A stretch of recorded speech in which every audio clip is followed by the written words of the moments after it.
यह ज्योति डांसर ऐसा लगता नहीं था कि दोबारा वेद के पास जाएगा, लेकिन ये आइसक्रीम वाला के साथ देख सकते हो दीपावली मना रहे हैं, अच्छे से पटाखा वटका छोड़ रहे हैं, देख सकते हो यहाँ पर रोड पर। तो ऐसा बदलाव आ गया कहाँ से हमको अभी तक समझ में नहीं आ रहा है। पहले तो इसके साथ रील्स बनाना ही बंद कर दिया था, लेकिन अब अभी तो रील्स टील्स सब आता है इसका, और इसके साथ दीपावली भी मना रहा है। बीच में इसका मन में क्या आ गया था कि जो कि पेट से मिलना भी नहीं चाहता था, आखिर क्या इसका आइसक्रीम वाला ही इसको वायरल किया है, और आइसक्रीम वाला के साथ वीडियो नहीं बनाएगा तो कैसे होगा, ये हमको बात समझ में नहीं आ रहा है।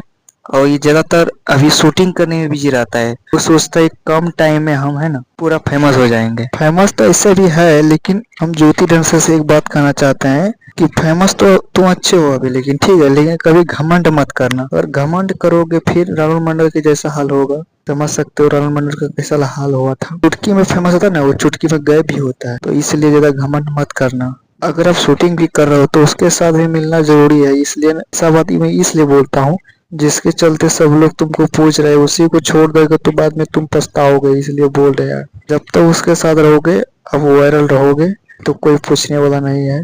आप लोगों को क्या कहना है, उसके साथ आना है या नहीं, कमेंट में जरूर बताना।